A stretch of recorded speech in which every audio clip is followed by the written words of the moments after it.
How about now?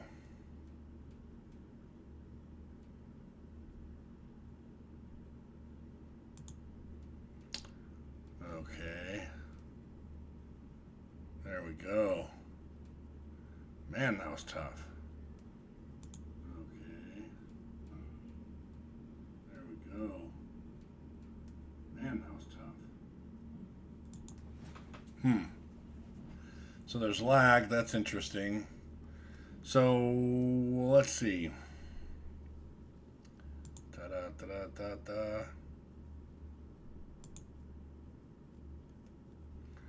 Hang in there. We're trying a new streaming system.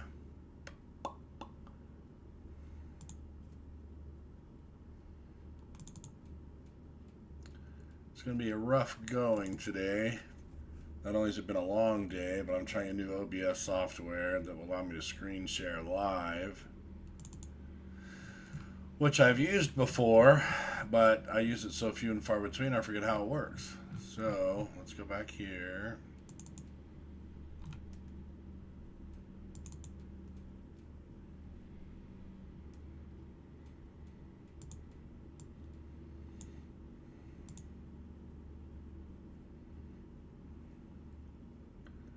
I don't know how I would know.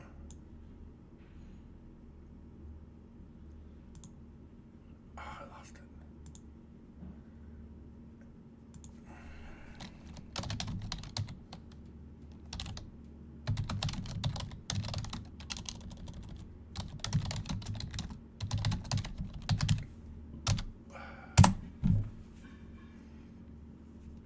I am plugged in.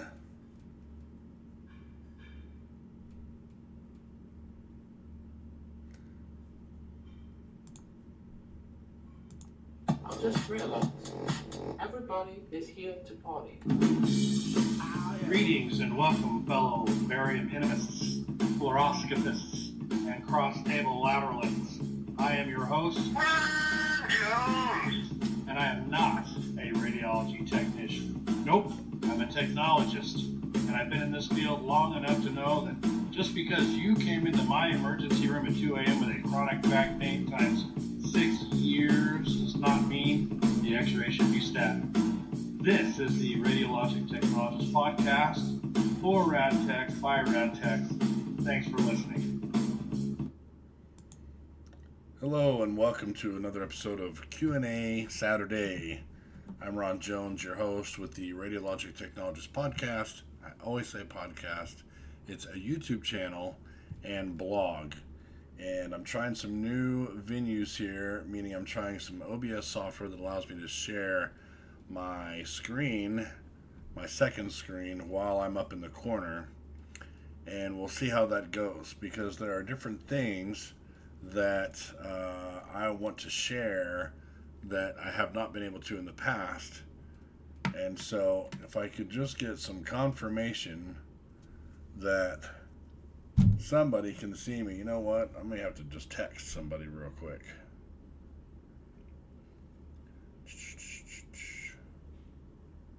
Where you at?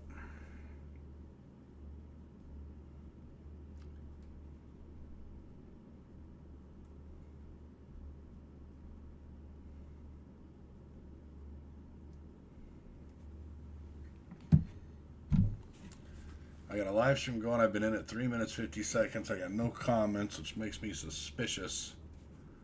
Before I get started, I want somebody to confirm that this is working.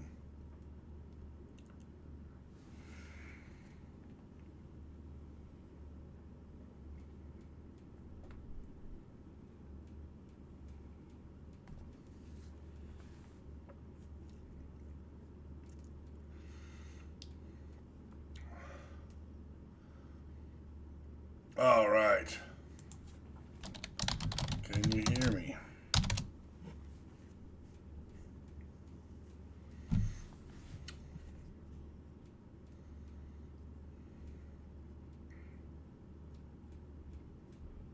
Testing 1 2. See you, no sound. Oh, there it goes. Okay. I think we're up and running. Thanks, Victoria. I'm going to pop back over to Clubhouse on the phone. And I'm not sure how you say it. Is it Ikem? Ikem Ball? Hey man, thanks for helping me out. I appreciate it. And I'm going to put these away. I like it better when I can hear. Trying a new format today. This OBS software is something I've used before, but I use it so sporadically that when I do fire it up, I forget how to use it. So it always takes me a good 10 minutes to figure out how to stream from it. Some of the things I wanted to show today I was really excited going out.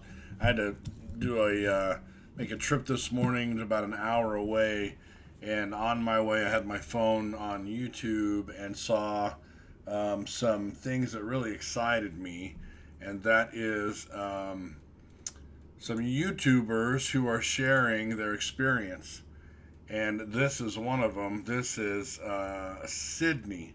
I want everybody to meet Sydney. Sydney Lira has her own YouTube channel, and this particular video is titled Day in My Life as a RadTech Student. And it's cool because Sydney, one of the things she says, well, let's just give you a taste here. Let's take a listen. Hi guys, my name's Sydney Lira. I am a RadTech student. If you're not too sure what RadTech is, it is radiologic technology, which is also Xray, MRI, CT, things like that. So I kind of wanted to start this YouTube channel because when I was deciding whether or not I wanted to do RadTech or pursue it, there wasn't much content out there. There are a few people on YouTube that really consistently do That'd be me. RadTech videos. So I'm looking forward to doing more videos in regards to it. But she's exactly right. That was one of the reasons I got into this almost 2 years ago now. I started my blog in March of 2019, YouTube channel a little bit after that. There's just not enough information out there, and I've always encouraged people in our field to start their own channels, start their own podcasts, start their own blog, and start sharing information because, just like Sydney said, there just was nothing out there. And who are you going to learn this stuff from? Or you're going to be like me and you'll be in school, in X-ray school, when you find out you have to do something called a barium enema. Or you're going to be in school when you find out all these things that you didn't know about. And the best way to learn is from other people who are already in the field. And I love that people like Sydney are doing journeys on YouTube because not only will she be able to share what she's going through, but she will get feedback from other people who either have done it before, and you watch on her channel, they will start to ping her and say, here's how I studied for that, or here's how I handled that situation. And she will start to get feedback from other people who have done it before, which will help her become a better student and a better overall radiographer in the end.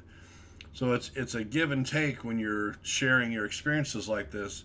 You're not only benefiting other people by sharing what you're going through, but you will get feedback as well. And of course, you got to weed out the idiots who are there to spam or say stupid things, but those are easily deleted, and you focus on the positive. And I'm very excited to see Sydney with her own channel starting up. Anybody that watches my channel or goes to my blog, I highly encourage you to go subscribe to her channel, support her, learn from her, and give her advice if you have any.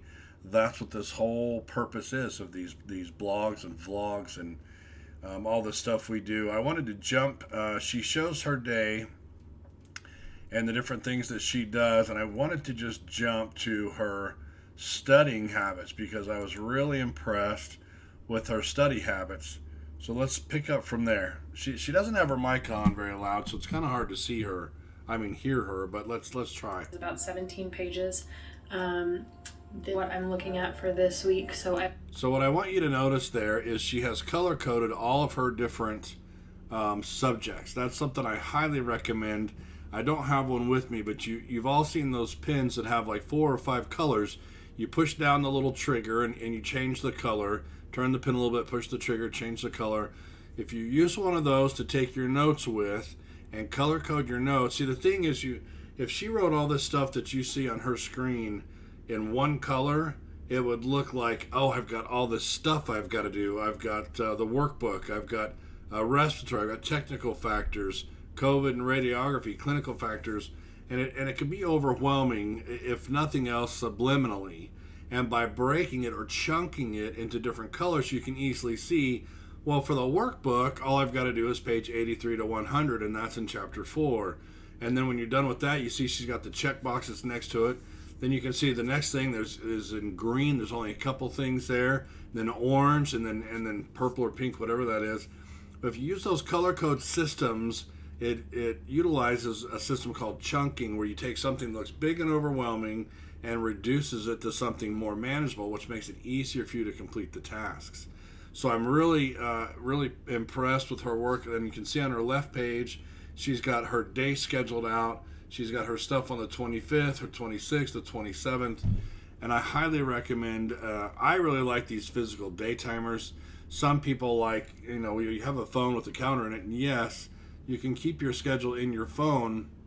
But what happens when you lose that? You lose the phone, you drop it, it breaks, it just quits working, whatever, and you lose everything. Hopefully you've got it backed up to the cloud, but there's no guarantees sometimes. Keep it written. There's something about having that tangible calendar, and you can always do both. I do both. I have a nice day timer like she does. I have stuff on my phone because it's easy to add it on the go, or to tell somebody, somebody says, hey, meet up with me for lunch on Thursday. I'll say, well, put it on the calendar and send me an invite. Then I'm not responsible for it. If they want me to show up, they got to put it in. They got to send me an invite. But I just wanted to show you some of what she's doing and some of the methodologies. That's a good reason why you should follow her channel and see what she's up to, and send her some encouragement and some feedback, and that would be awesome. So that is Sydney. I wanted to show you that one. Again, if you have any questions, just post them over here in the comments section on YouTube, or if you have Clubhouse account, you can join me on Clubhouse. I'll turn your mic on. You can speak, answer questions, whatever you want to do. Eventually we'll try to get that over to Clubhouse so that everybody can join in and have something to say. Another channel, I don't know if you were here last Saturday, you saw that MRI Man was in the house. He was co-hosting with me on Clubhouse. So I was able to turn his mic on, and then anytime anybody had any questions about MRI, he's your guy. I did go to school for X-ray and CT and ultrasound. Actually, I learned CT on the job, and I learned MRI on the job. But I did not do more than, say, 6 months of MRI over the span of my career. So if you have MRI questions, go to MRI Man's channel and ask your questions from him. He is very knowledgeable and very willing to answer your questions. So again, another example of someone in our craft who's sharing their knowledge and doing a channel. And I get that YouTube channels aren't for everybody. Not everybody wants to put their face out there. I certainly didn't.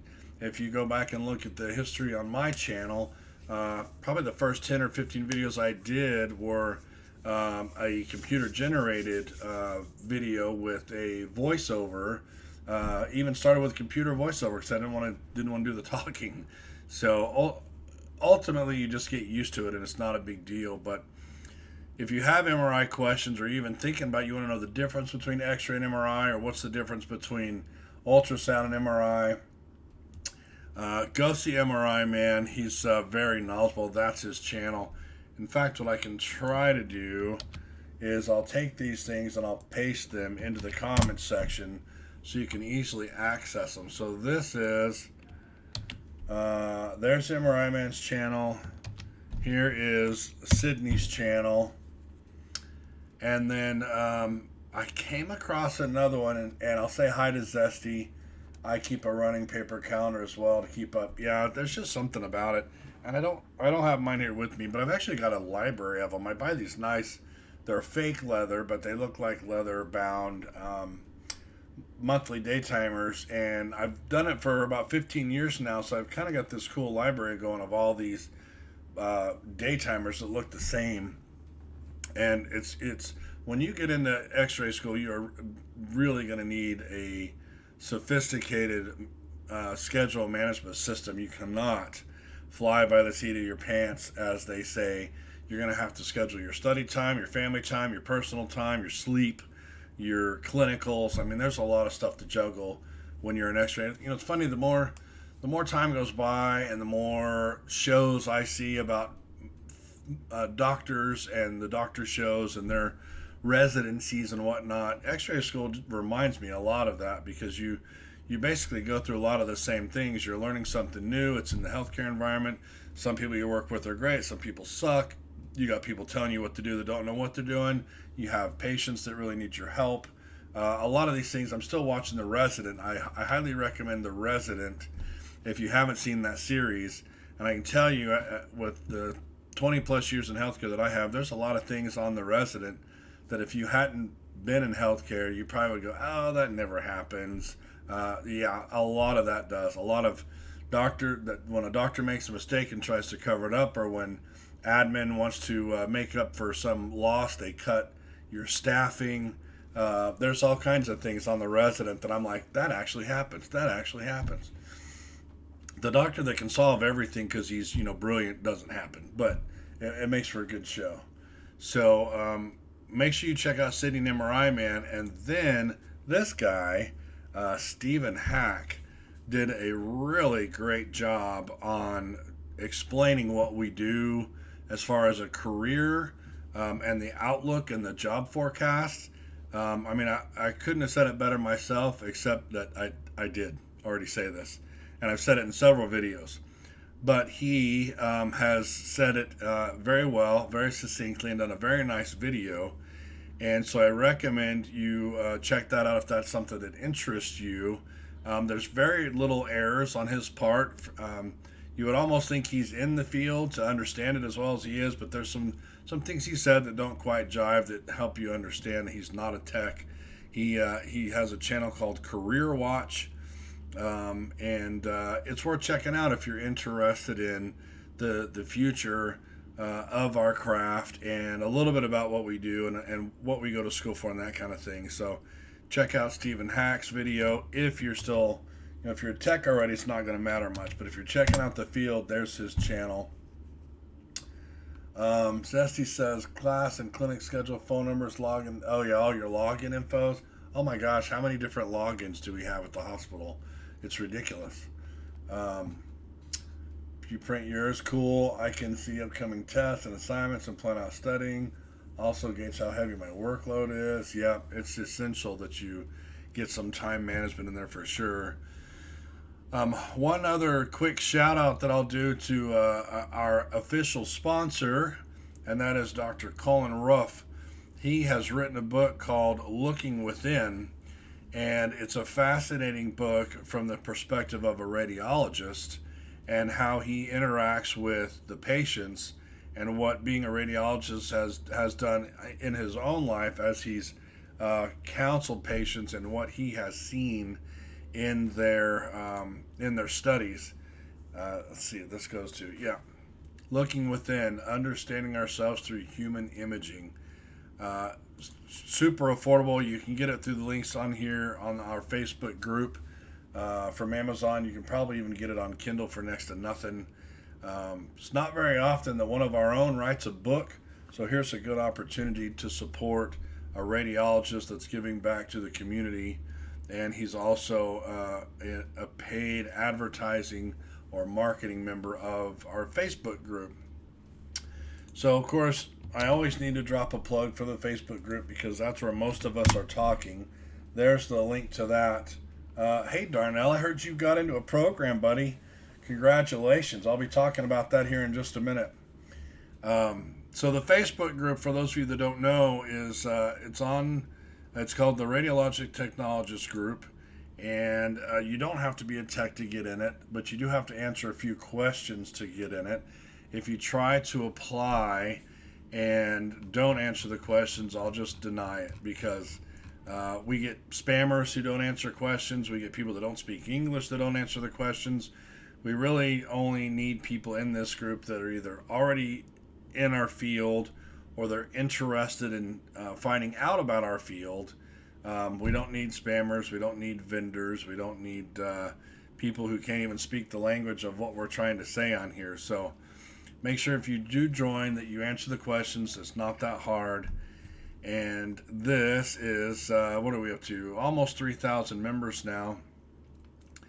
That was a cool elephant painting I came across in someone's house, and they had us wearing masks. So that's my silly attempt at wearing a mask without messing up the glorious beard there. So this is the part of the show where I start to go over some of the stuff on our Facebook group for the week, just to discuss some of the hot topics. And Cavi here starts off with a great question on why am I always hearing that nurses get paid more? I understand that they have more opportunities to branch out, but don't we?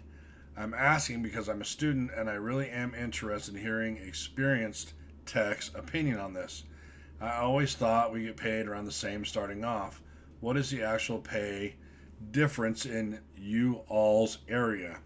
So notice the lack of y'all. So this is one of the benefits of having a Facebook group is people will actually share their salaries on there. For a long time that was taboo. We were told not to do that in our industry. But congratulations.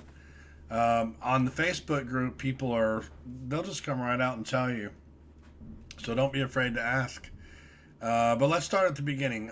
Why am I hearing nurses getting paid more?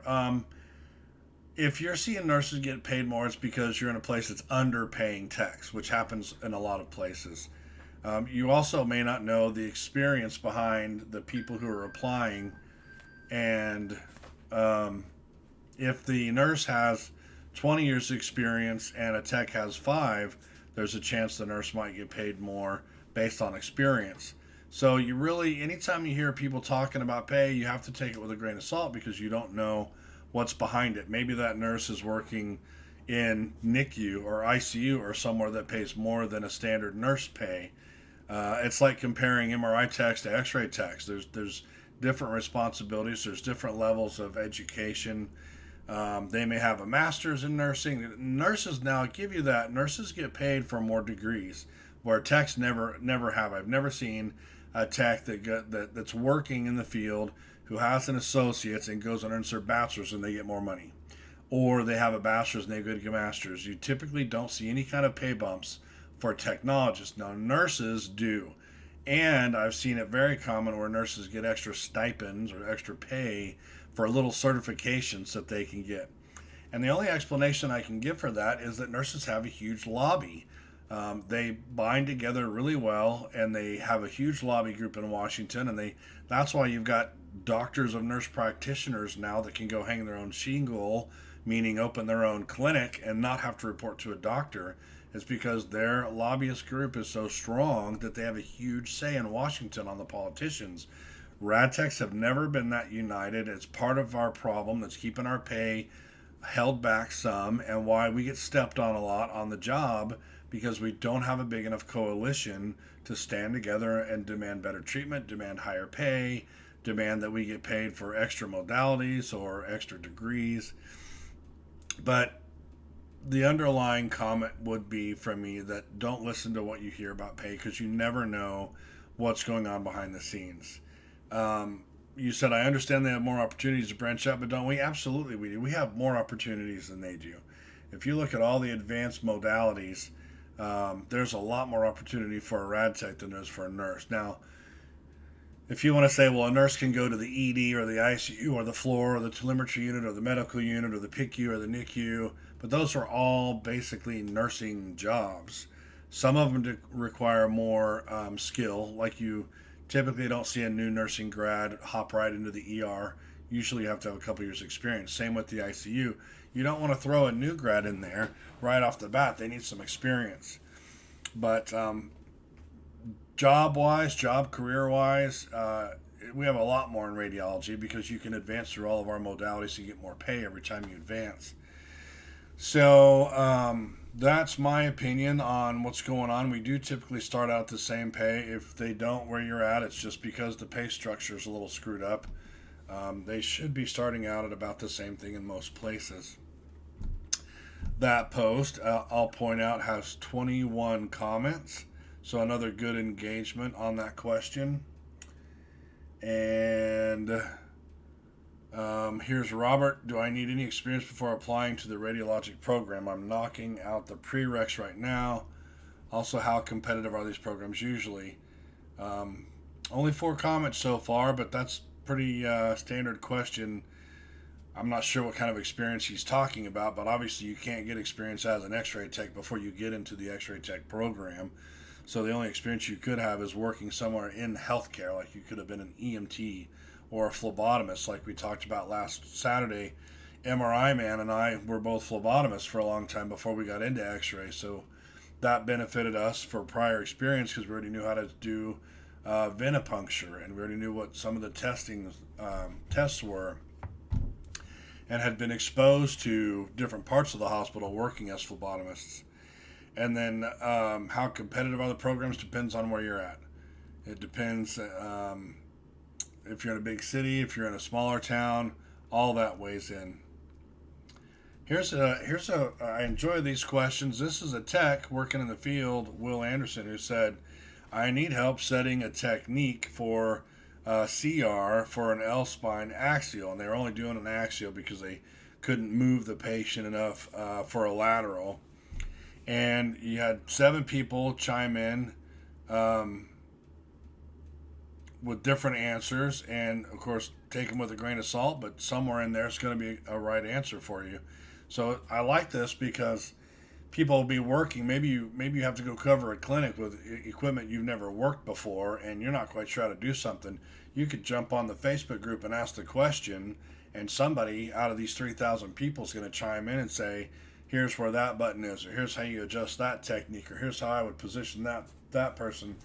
What's up, MRI Man? I gave a shout out to you, bro, right here. I said go see his channel, check him out.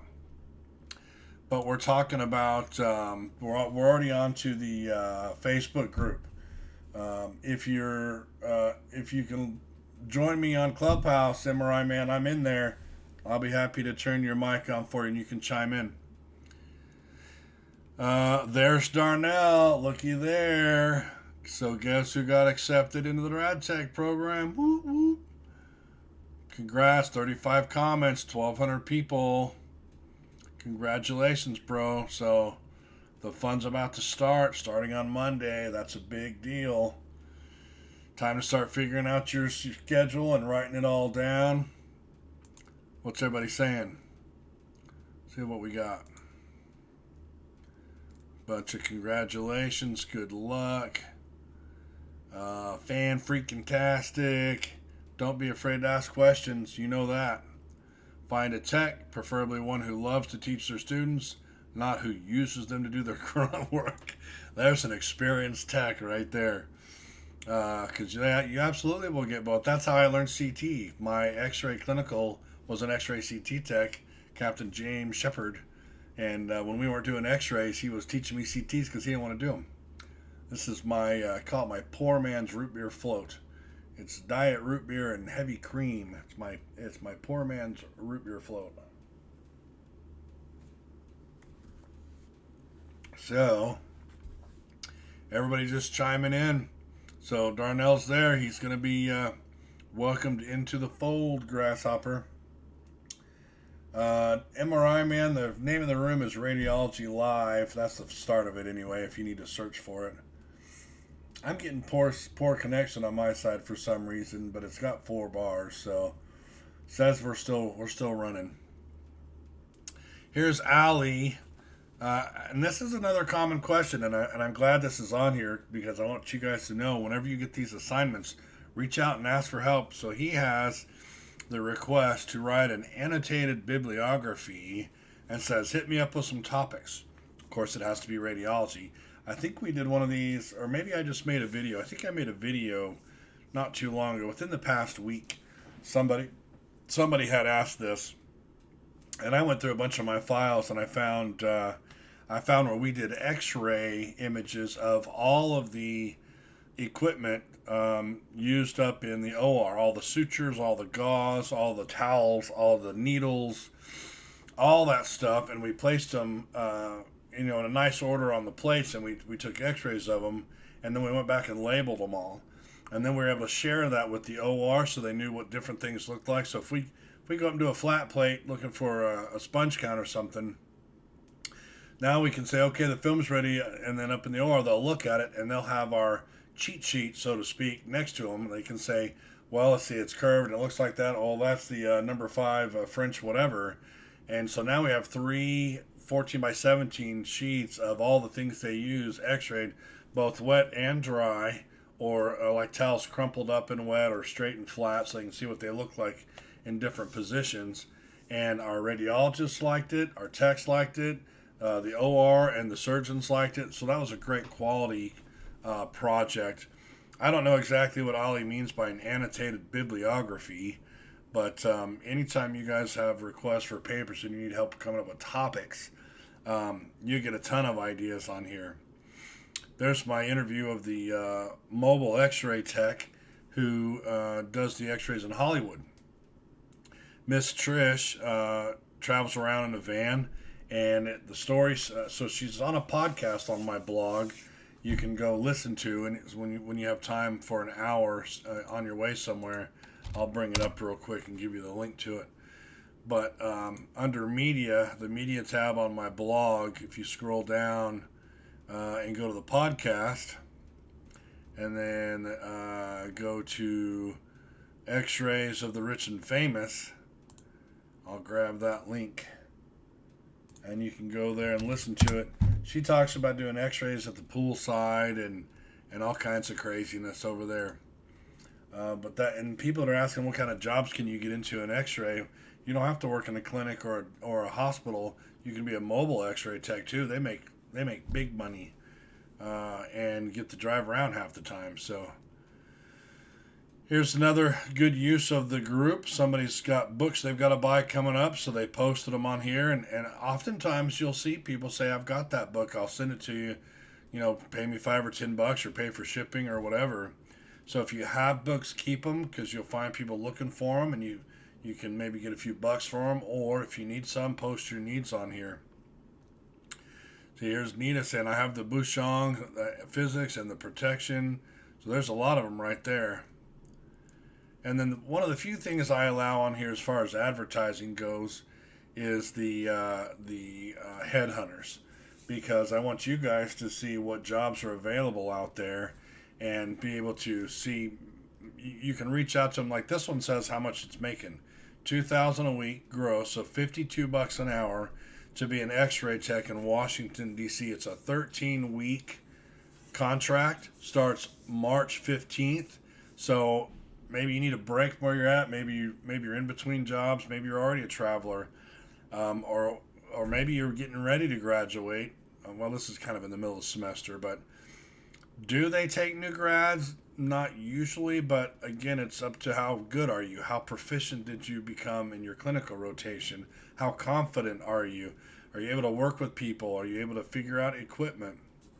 And so Nikki Ack likes to post her jobs on here, and she pays some fat cash for this stuff. $52 an hour for an X-ray tech, and they pay for lodging and food. So if you're looking for a gig, there's a 13-week gig paying some fat cash. How much fun would that be? Here's another one in Oregon, same thing, $50 an hour. This is for MRI, and it's interesting how you get different rates. This one is I think it's X-ray. She doesn't really say. It just says Rad Tech, and then 50 for MRI. But either way, that's still a lot of money, even if the MRI is paying slightly less than the X-ray one. And here's another Headhunter, KA Radiology. They've got a $6,000 sign-on bonus. Go grab a job up in New York and work up there for a couple of years, because anytime you get a sign-on bonus, you're going to have to sign a contract that says you're going to be there for a little while. Otherwise, they'll make you pay it back. So for those of you maybe looking to move around, maybe you're sick of where you're at, maybe your contract's coming up, go check out the state of New York for a $6,000 sign-on bonus. Here's another one, $24.40 weekly gross to go work a travel gig in California. That's through Career Staff Unlimited. So I let the Headhunters come in, and I highly encourage you guys to always have a second thing on the side, a side hustle, making you a little bit extra money, something to get your head out of radiology every now and then, something hopefully you enjoy doing. And I welcome you to come post it on here. If it's radiology related, if you're making masks, if you're making your own markers, if you're making headgear, if you're making whatever, if it's related to radiology, come post it on here. I'm happy to let you do that. This was a talk I gave at the AHRA convention in 2019, titled Forensic Accounting in Radiology Administration. This was based on a hospital that I had managed where it was just hemorrhaging everywhere because the staff was clocking in early and clocking out late and clocking no lunch, and if they got called in for a callback and there was two waiting, they would pretend they didn't have one of them. They'd clock in, do the callback, clock out, wait 15 minutes, clock back in, do the other one, clock out, so they got paid for two callbacks instead of one. There's a lot of ways that you can skim money out of a radiology department. And so this was, this was a talk I gave to other managers. The AHRA is the group for radiology administrators. But if you're interested in that kind of stuff, I still have my PowerPoints on that. Just hit me up. Anytime you want to contact me, you can come to my blog right here to this contact tab. Click on that, and here's a little simple contact form. Just plug your name, email, and what you need in there. Hit submit, and it'll come to me. And if you want an invite to Clubhouse, or if you need help with interviewing somebody in the field for a class project, or whatever you need, just send me a connect right there. I like to post memes from time to time. There's of course tons of them. I also have a meme page over here on my blog. If you ever want to kill some time and just see some funny stuff, I've got about so far 94 memes on there, and I'm always adding more in all my spare time, but check out the meme page for a good laugh as well. This is about the time when I wish I had a co-host on here, MRI Man. I could use a break from talking.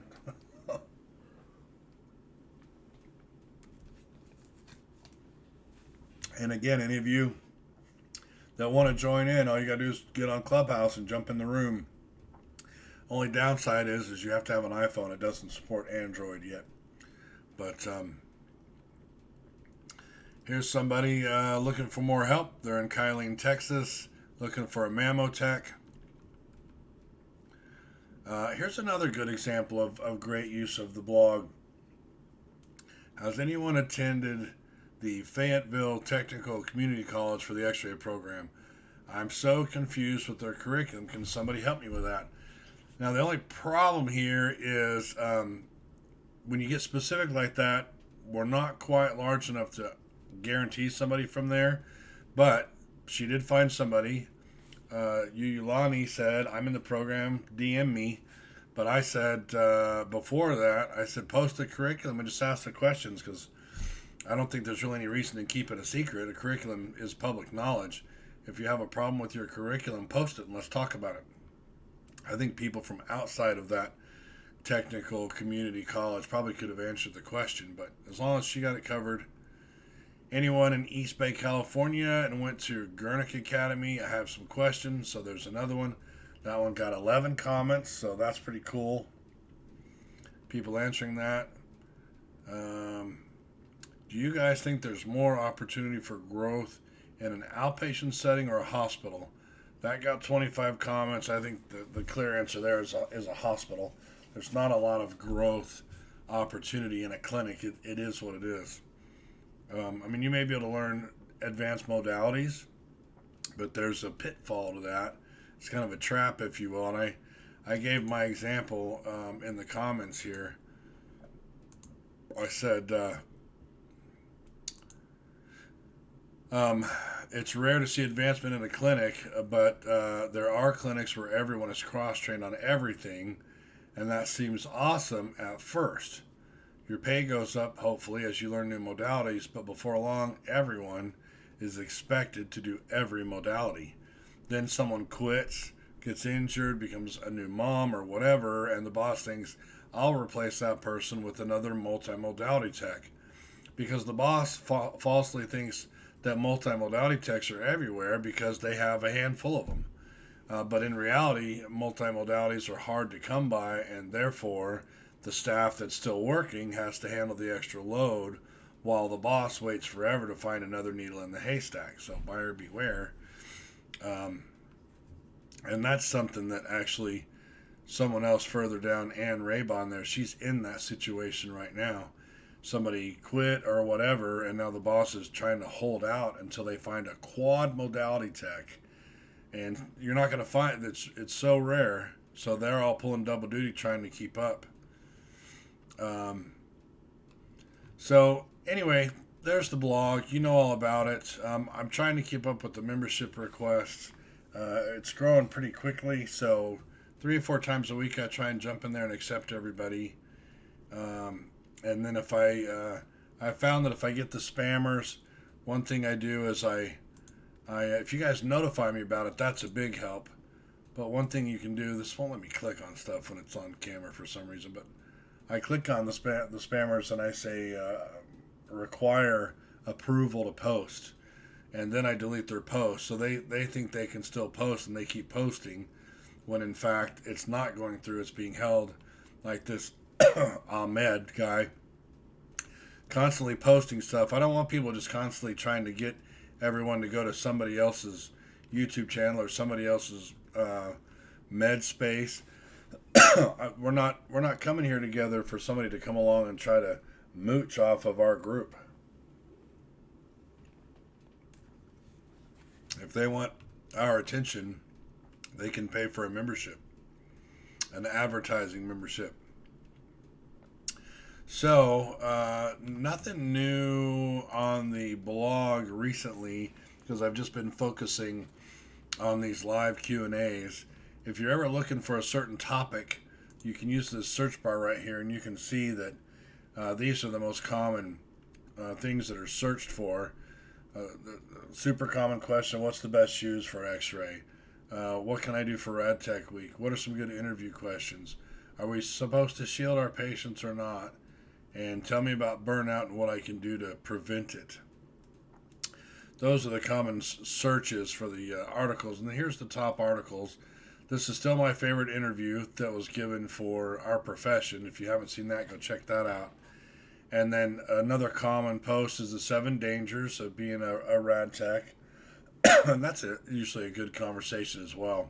Because this is stuff you don't know until you get into the career. Common post, who makes more money, a rad tech or nurse?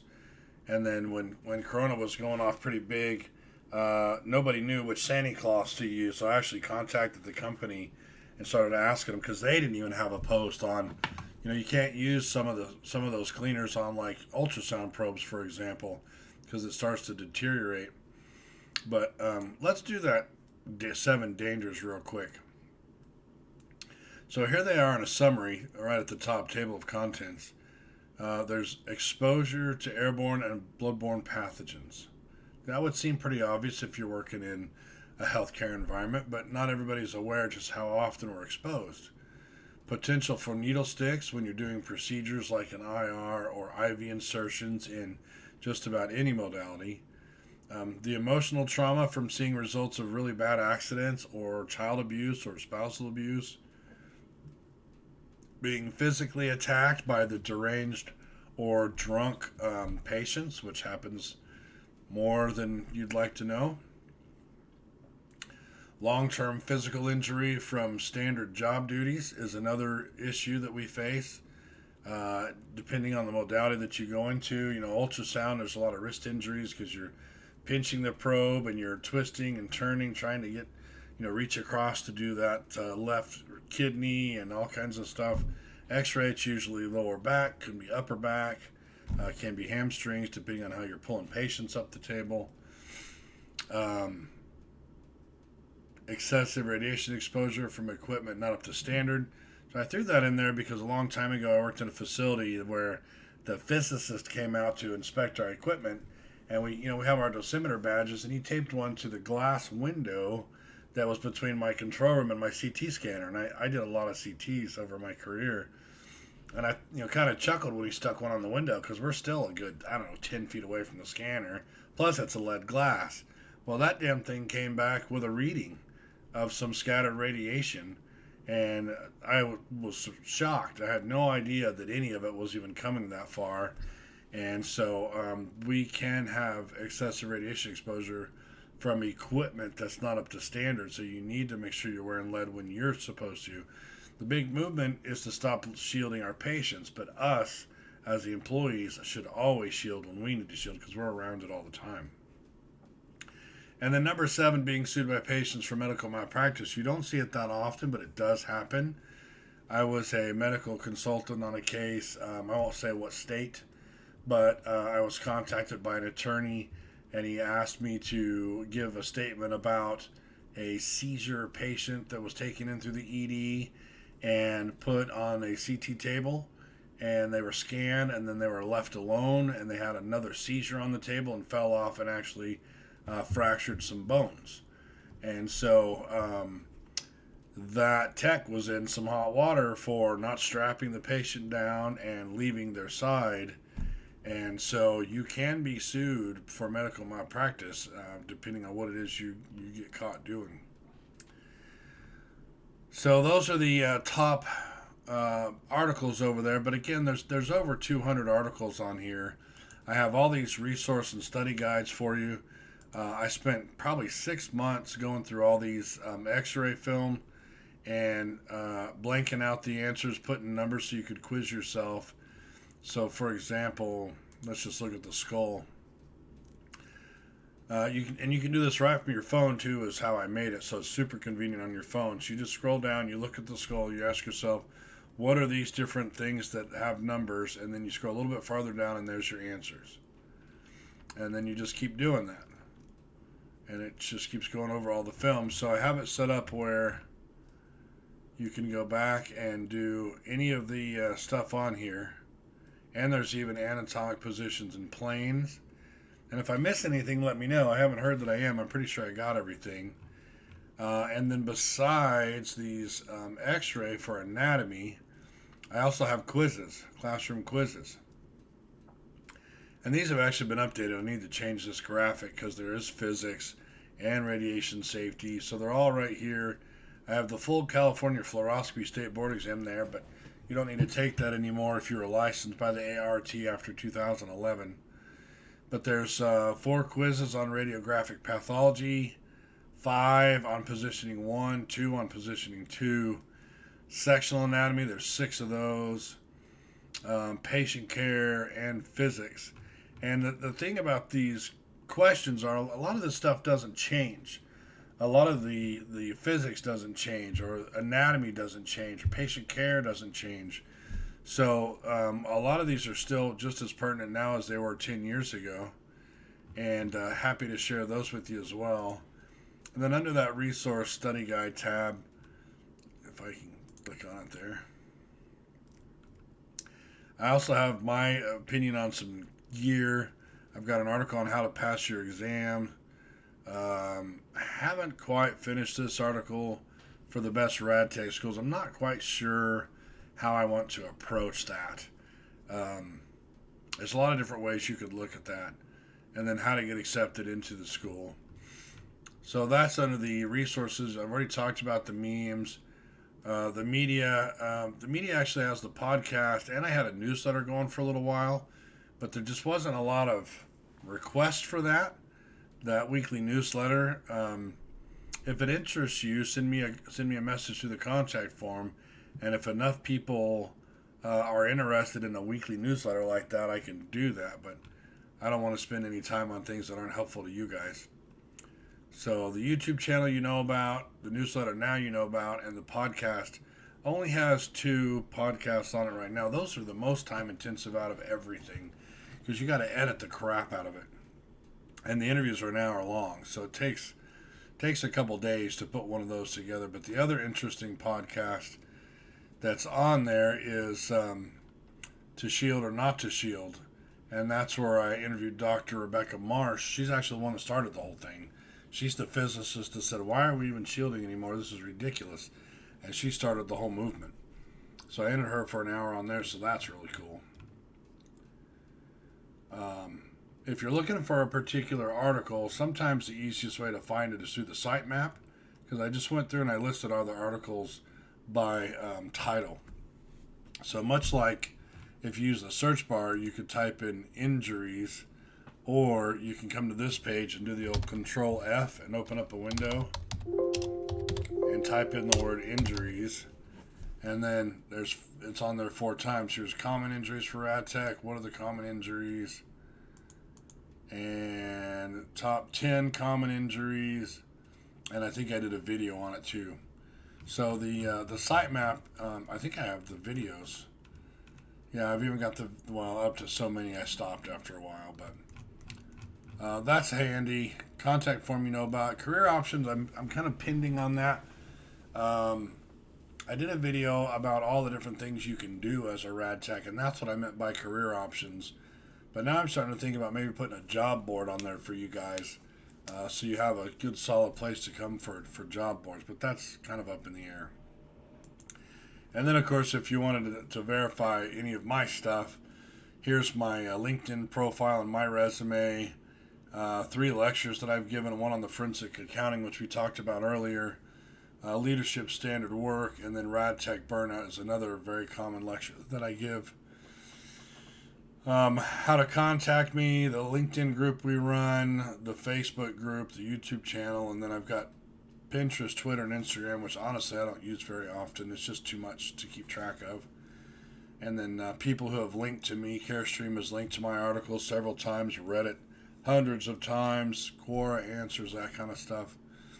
I do have a Patreon support that I don't ever talk about.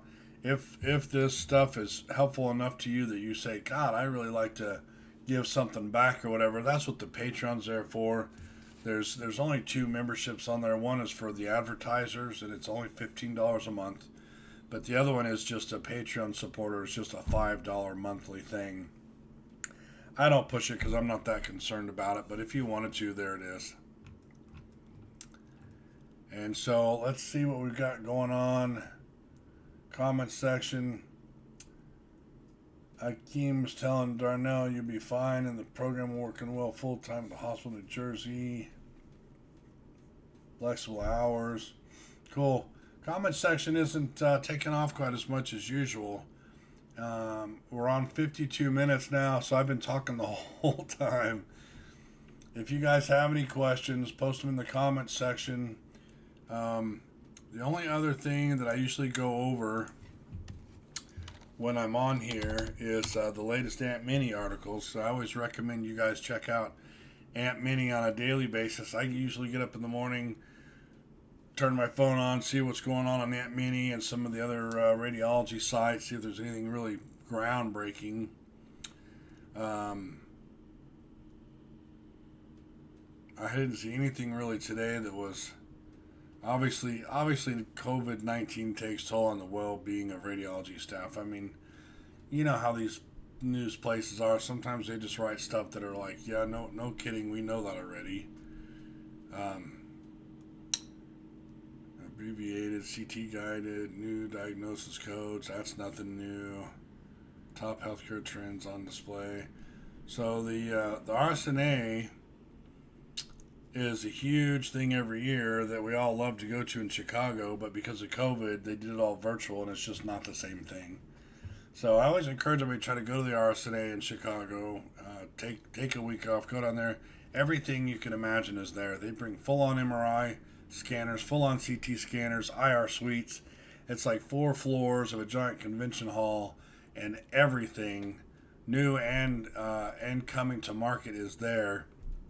And that's where you learn what's coming down the road that you haven't heard about yet, or is at the RSNA.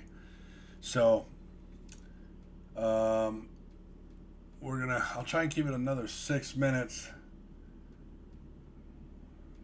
Darnell, I heard you say something about doing something on my schedule. What'd you say? Oh, you just got to start planning everything. I was showing you hers here. Sydney, you can see on the left how she's planned out each day and color coded it. That's something I highly recommend. Get one of those multi-click colored pens that you can change the color on. They're kind of big and bulky and they're kind of dorky, but the science behind chunking your information so that it doesn't overwhelm you when you look at it makes a big difference in how you psychologically attack this stuff. If every time you look at your day timer, all you see is this big mass of text all in one color, your brain goes, God, that's a lot of stuff I got to do. But if you do like she did and color code it, then you can easily call out, well, that's my workbook at the top in pink. And I'm trying to use my cursor here. So the workbook here, oh, it doesn't show you my cursor on the screen. It just helps you break it down in your mind so you know, well, I know that's not due till tomorrow. I know this is due Thursday, whatever. And you check it off. And then I always encourage, you have to spend some time at the end of every day and every week reviewing what you've done. Otherwise, you'll start to think, did I get this accomplished? Did I get anything accomplished? What did I do with my week? And that's what your review is for. Every day, like usually around bedtime is a good time to look back over your day, see what you accomplished. Did you forget to do anything? If you did, make sure you put it on the next day's schedule, or get back up and knock it out real quick before you go to bed. It won't kill you. And you've got to have a day timer that you can keep track of your stuff. There's a guy that I really like on YouTube. I think it's Thomas Frank. This guy has some amazing, helpful videos. This video is sponsored by on how to get stuff done. So let's just pick some and sort it by popularity.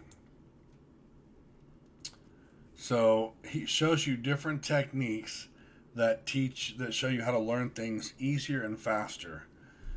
He talks about what makes you tired. This one right here, this most powerful way to remember what you study. That's the Pomodoro technique, which I also talk about. That's one of my favorite articles that I've written too. Different techniques that help you study better. But all of these have different methodologies for how to motivate yourself, daily routine, flashcards, how to build a habit. And he also reviews the different apps that you can use to do this stuff, or the different tools. He shows his routines. He shows how he does it, how to work with intense focus, how to have a perfect study space, how to get out of a rut, test prepping, breaking bad habits. I mean, this is some good quality content for students, and it's not something that you necessarily will learn in Xray school. So for those, especially like Darnell, who's not in yet, start watching these videos and start learning these techniques on how to create a good study environment, how to maximize your study ability, your study time. What do they call them? Not content enhancers. It's like a catalyst, but it's something that you can do on top of something else to make it even more effective. So those are my recommendations. Go check out Sydney and encourage her. She's in like her 4th week, I think, of Xray school. And subscribe to her channel. See what she's up to. Check out MRI Man. If you're into MRI, he's the guy to go to ask MRI questions. If you want to learn how to study and be a ninja at studying, check out Thomas Frank. And then always keep up with the latest news on Aunt Minnie and see what's going on. And they do break it down if you're interested in the communities. You can go check out what's going on in CT, what's going on in X-ray, what's going on in PET or MRI or ultrasound, women's imaging. There's a case of the day that you can check out. I used to do that for a long time. Excuse me. This case of the day is about a 33-year-old woman with worsening knee pain, and it shows all the images, gives you all the symptoms that you kind of think about it, and then it gives you the answer. That's one of the things that drives me nuts on these Facebook groups is somebody posts some pathology and says, what do you see? And then they never come back and tell you what the report was. That doesn't do us any good. I've been deleting those. So, 59 minutes. Hey, Tyler. Where are you at? Yeah, Sydney on here. Oh, Sydney's on here. Welcome, Sydney. Thank you so much for the shout out. Oh, so Sydney, I want you on my show. I want to split just like I did with MRI Man last week. We got to try to get you into Clubhouse or some way that we can split screen, because that was one of the things I learned the hard way. Nobody taught me that. And I'll try and dig up one of my old daytimers from when I went to school, and I'll show you. It was just crazy full. I mean, I literally scheduled every hour of every day. But I did it just that same way. I did it with those multiple pins, and every subject. I even took notes in just that color. So if I was thumbing through a spiral, I knew, oh, that's my physics or that's my bio, or whatever, based on the color. So we'll have to talk offline or through email or something, Sid, because I'd love to. If we get you in Clubhouse, I don't know if you've been to Clubhouse yet, but it's like an online podcast kind of where everybody has an open mic. And obviously we don't want to try to talk over each other, but MRI Man and I experimented with it last week. And anytime people had an MRI question, I just kind of chillaxed and he answered them. And then I talked and it worked really good. We had a great time. And with Clubhouse, you can co-host 50 people. And whoever the expert is on whatever the question is, they can just give the answer. So just like your channel where you talk about sharing your experience because there wasn't a lot out there, that's the same thing that I'm trying to do. That's the same thing that MRI Man's trying to do. Xray Ray, if that dude would ever get back to me. I think this is a great movement that we're seeing starting here where people are starting to come out of their shells a little bit because none of us really wanted to be on camera at first, right? I could probably say that about all of us. But who cares what we look like or how we talk or how much we stutter or whatever. I want the next generation that wants to go into X-ray to have the right answers from people that are in the field and not be getting them from either websites that just want you on there so they can have you fill out a form and get paid or whatever. So now we're moving. Tyler, I'm trying to get into X-ray school and intend on using X-ray as a source of income to go through optometry school. Can you elaborate on the different schools I can go into via a BSRS? Well, X-ray school is just X-ray school. Whether you go private or community college, it's a 2-year program no matter what. So just pick one. You only have to ask yourself a couple questions. How much money do you want to spend? If you got a tight budget, you're going to have to go public, but there's going to be a waiting list to get into the public if money's not an issue, and it usually is. But I mean, I went private not because I had money, but because it got me into school quicker. But it gets you out of school quicker, and it gets you making that money faster. So it just depends on how you want to handle that. We talked about that last Saturday quite a bit in depth. I've even considered medical school, physical therapy, chiropractic. Me too. So my first choice was PA 20-something years ago. I applied to University of Washington, and they basically told me I was too green. And I thought, well, I'll show you. I'll never apply again like an idiot. And sometimes I regret that. Sometimes I don't. Sometimes I wish I'd gone to medical school. But X-ray done really well for me. It's done really well for my wife, who is still doing her X-rays at an outpatient clinic. And it's been a great career for both of us. My stepdad went through X-ray school before I did. And then I went through, and then Lisa went through, and then I got friends that went through. My mom teaches or was teaching at the X-ray school for a while. So we're kind of steeped in it. We're second generation out of Pima Medical Institute, but I don't get any kind of kickbacks. Those dudes won't pay for nothing. They won't even give me a job teaching, which I'm still a little bitter about. But where are we at in the comments? Do you know many people X-ray that use it as a vessel to get? Oh yeah. I mean, you'll never find, in my opinion, you'll never find a better radiologist than one that was an X-ray tech first. And you'll never find a better CEO or CFO or COO of a hospital than one that was in radiology. Because if you know how hospitals work, radiology is the second highest earner in the hospital as far as making money for the hospital. The highest is always the OR because they charge stupid amounts of money for surgeries. But they also capture the money for our techs. If you ask any radiology director, most of them are paying for X-ray techs to be up running the C-arms, but we don't get to capture any charges because the C-arm charge is captured in the surgery bill. So we're paying to have them up there, but we're not capturing any revenue. It's a real sore spot for a lot of us. But you take somebody that understands how radiology works and puts them in any C-suite role, and that hospital is going to be a better work environment for the department, and it's going to make good money because we are big earners for the hospital. What have I seen? I've seen X-ray techs become PAs. I mean, just about anything that become nurses. Radiology nurses are a specialty niche to make a lot of money, and it can be a lot of fun if you like IR type procedures.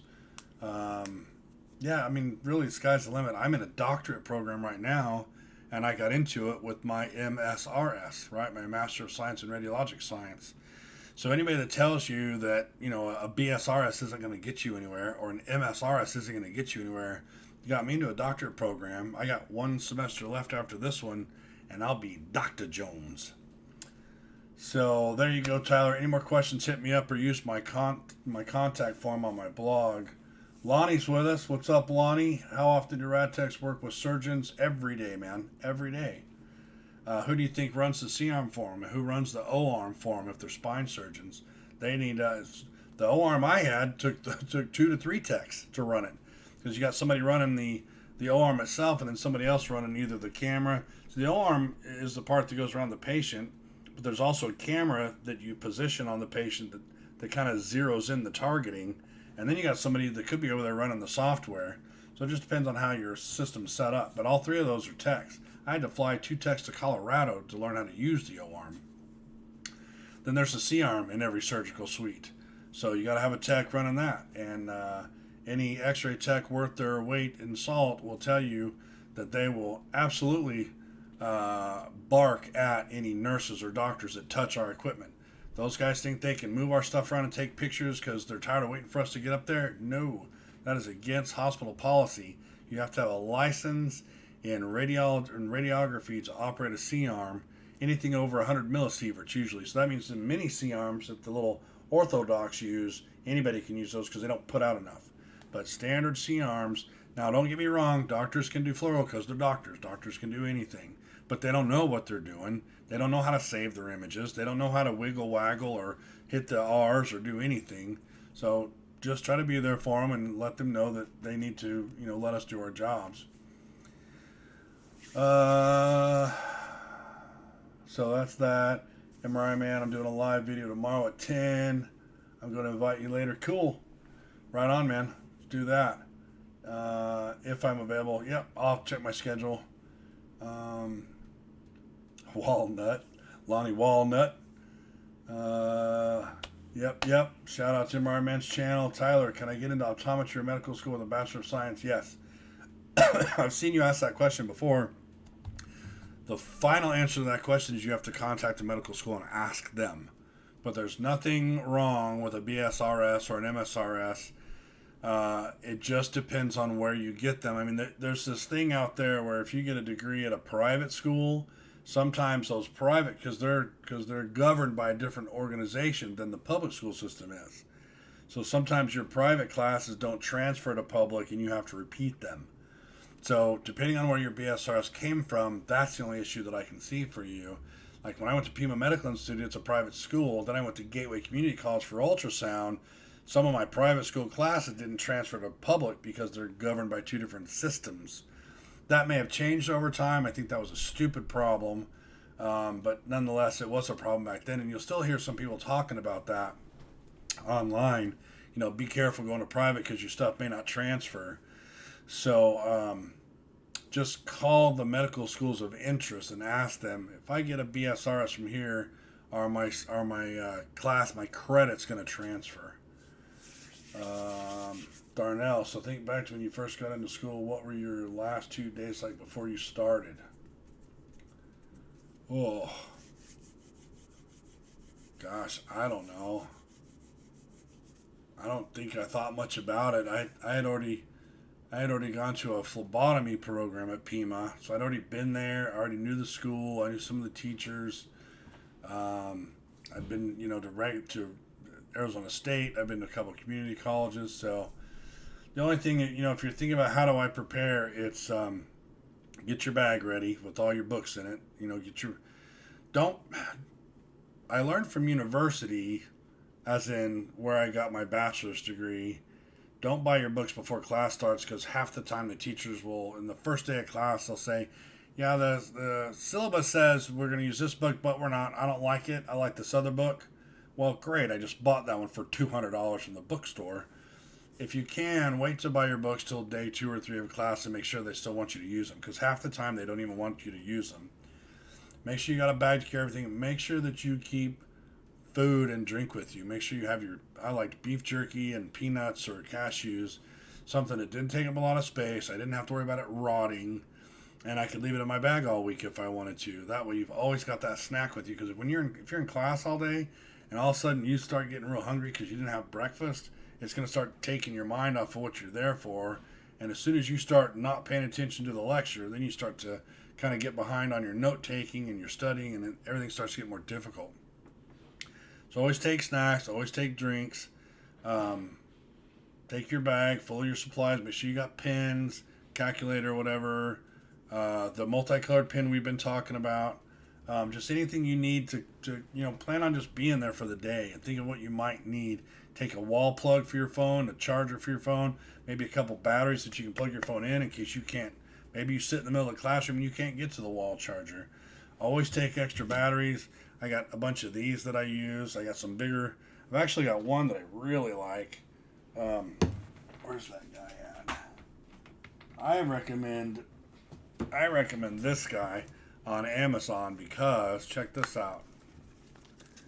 I can set it near the window or I can leave it in the car, and this thing charges up the battery, and then I can take it with me in my bag and plug my phone into it, and I can go for days and days and days on this bad boy. So check that out. And then where else? What else?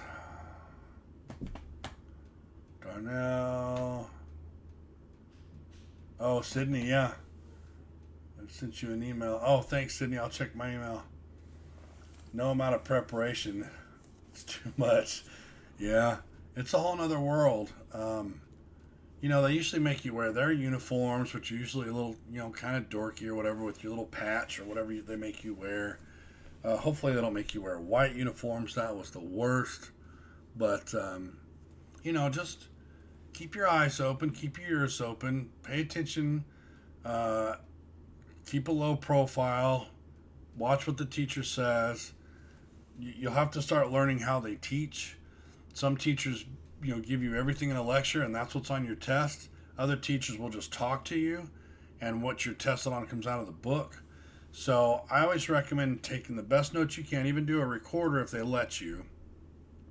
And then after you take your first exam, go back and compare it to your notes and see if there's a pattern. Are these questions in the lecture? Are these questions out of the book and it's in the summary in the back of the chapter, so I didn't really need to read the whole thing, I could just study the summary? Or is it sprinkled throughout the whole chapter, so I got to get used to underlining and studying the whole chapter? Take those exams and go back and see, where did this come from? And then keep it all. I kept all my stuff because you never know when you might come across it again. Some of what I've got uploaded are the actual exams that I had back in the day. So we're at an hour and 12. Do you guys have anything else you want to talk about? We've kind of bounced all over. I showed you the different YouTube channels that I'm watching, and told you to check out Aunt Minnie from time to time. And Clubhouse is going. If you want an invite to Clubhouse, let me know. Otherwise, we'll get together next Saturday, probably about the same time. I'm trying this afternoon slot today. I tried to have it at 2 and something came up. Then I tried to have it at 3 and something came up. So we ended up at 4. And I'm experimenting with this OBS software so I can share my screen with you at the same time. Any other comments or questions? Because I don't have... We touched on Sydney, MRI Man, Stephen Hawker, or no. What was Stephen's name? I already deleted his page. And then our advertiser, Dr. Colin Ruff. If you have any ideas that you think would make for good blog posts, shoot those over to me. I even have some reviews on here from people that have written reviews of their school once they graduate, and we keep them anonymous. So if you want to call it a teacher, I discourage saying negative things, but you can say this class was harder than that class, etc. So that's not her. This is from the website of that school, but this is a hey, there you are, buddy. Let me figure out how to open your mic. Let's see. Where's the make admin? Nope, I'll get there. There you go. So this review is a good example of the University of Tennessee Medical Center School of Radiography. So it's a good, couple pages. I asked them to answer certain questions so that there's some format. So here's how much did your program cost? What was the application process like? Was there a waiting list? What was your classroom and clinical breakdown? What was your hardest class?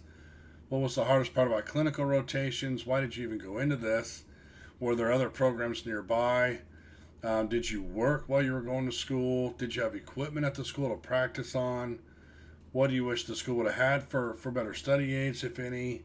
Did they? Do you feel they adequately prepared you for the boards?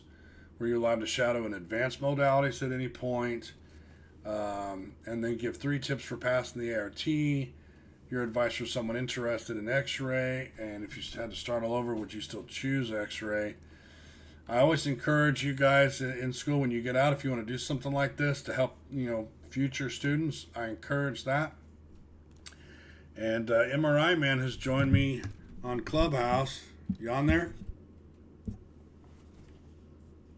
Hey, what's up, everybody? What's up, Ron? This is MRI Man. Just chilling out, listening to your channel, taking care of some chores at home.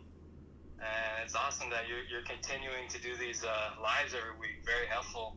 Even I'm learning a lot, along with my wife. I forgot to tell you, she's also a MRI tech. Right on. And we're getting a lot of good tips from you. That is cool. It's awesome. I like this. I tell you, I was in it for, I wasn't in it for that long before my wife and I had that same discussion. And we looked at it like, at some point when the kids are grown, what could we do to have some fun? And we thought, well, if we were both techs, we could travel.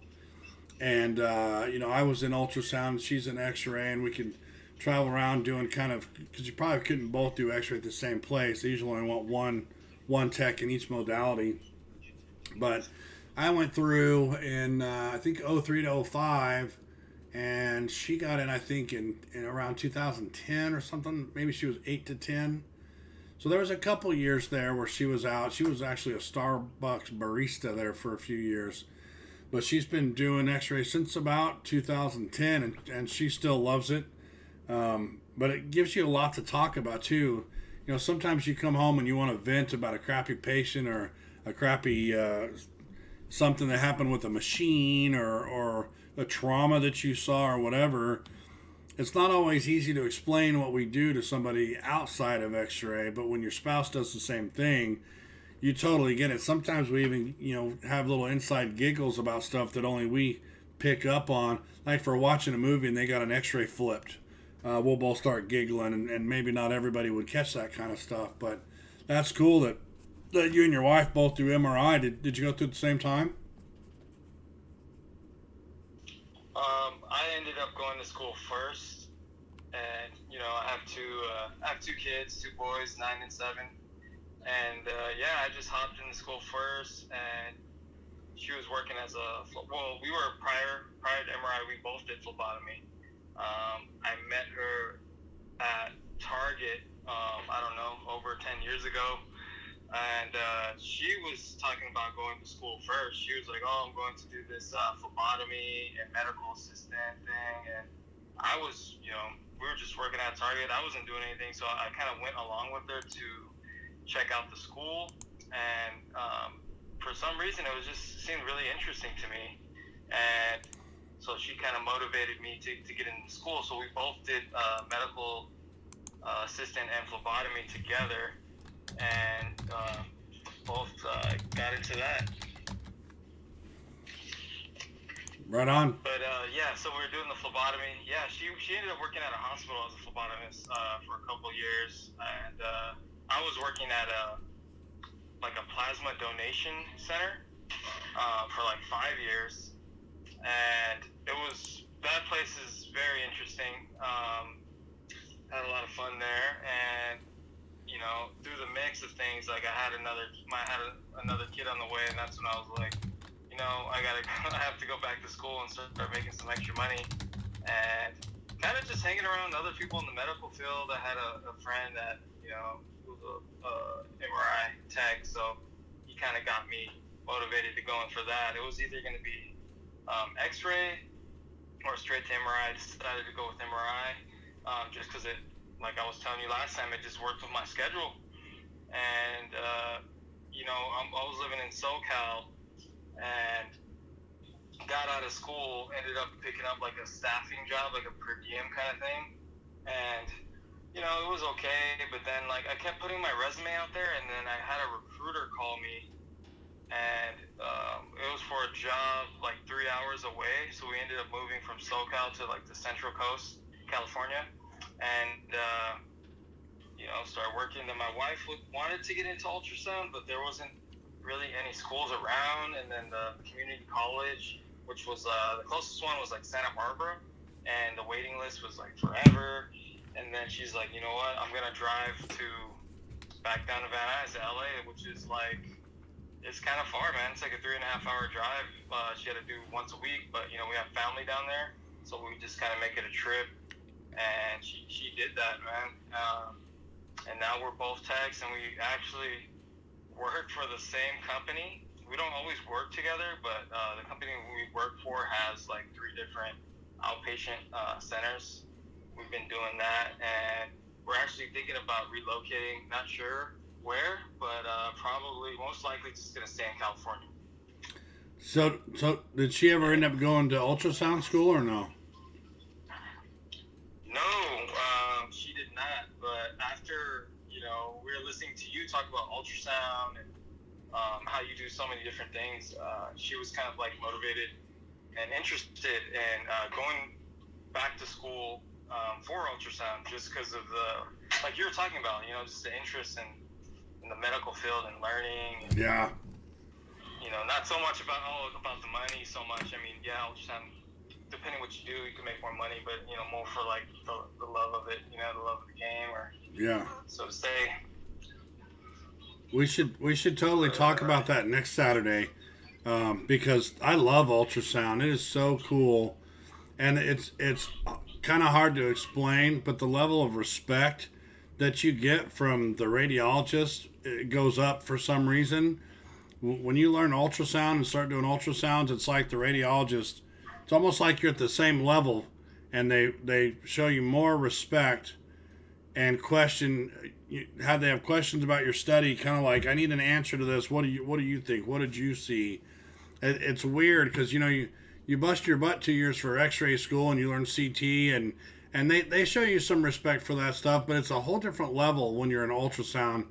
It's almost like they're dependent on you, and they really are, because what the ultrasound doesn't capture never gets seen by the radiologist. And I know that sounds kind of obvious, but when you look at X-ray and CT and MRI, you're imaging an entire area, an entire anatomic area. So then it's up to the radiologist to look through all those images and figure out what's going on. But in ultrasound, you're looking around and trying to capture images of pathology. And so if you don't capture it in an image, the radiologist, they never say, well, I think there was a problem, I'm going to go back and scan them myself. The doctors never say that. I mean, there might be one somewhere I've heard, you know, that'll go take an extra peek, but usually it's all up to the sonographer to find the pathology and report it. I mean, I've seen tons of radiologists just read the worksheet onto their report. They'll scroll through the images, read the worksheet, and that's what becomes the radiology report for an ultrasound. So we can talk about that as much as you want all next Saturday, because that school is really interesting. It's a lot of fun. It looks at things, you know, each modality is interesting because each modality examines the body in a different way. Like, you know, X-ray pretty much is just soft tissue and bones. CT can show you a lot of pathology, a ton of pathology in 5 minutes, but MRI can show you even better detail, but it takes, you know, 20, 30 minutes or longer. Then you got nuke med that can show you the functionality. Like, you can do a nuke med study on a gallbladder to see how well it's working, or you can do an ultrasound on the gallbladder and measure the wall thickness and tell if there's free fluid around it, or see if there's gallstones inside of it. Every modality has its own bonus or perk to why you would order that exam, And that's where a lot of times it's up to the technologist to school the ordering physician on what they should be ordering. And they usually respect that. And you'll even see them come and ask or call and say, I've got this situation, what do you recommend? Do you recommend a CT or an ultrasound, or what would be the best way to evaluate this problem? And that's when you've got a really well-greased machine going, a good department that works well with other departments, is when you get that collaboration. But yeah, I loved ultrasound. I loved OBs, actually, and a lot of people didn't like OB scanning, but that was my favorite, was trying to get all the parts on the exam and seeing the excitement in the young mom's eyes, when you can show them that their baby's moving and that kind of stuff. I mean, there's times when you had fetal demise or you had issues, but it's still better that you caught them than you didn't, cleft lip and things like that. But yeah, I love it. If she's interested and you guys want to talk about it next Saturday, bring her on Clubhouse and we'll talk and share with the audience. So I'm probably going to wrap it up there. Sure, yeah, we're at about like an hour and a half. And so I'll wrap it up. And if you guys have any more questions, send them through the contact page on the blog or come visit in the Facebook group. I posted links to everything in the comment section, from Sydney's channel to MRI Man's channel, Thomas Frank's channel, my blog, just about everything we've talked about. And I appreciate you guys all being here. Hit the like button if you haven't yet. And let's get some likes on there. Subscribe to this channel. Go subscribe to the MRI Man's channel and Sydney's channel.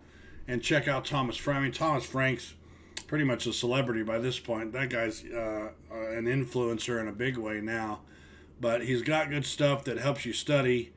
And I'll see you guys next Saturday. Thanks for stopping by. See you later, Kwame.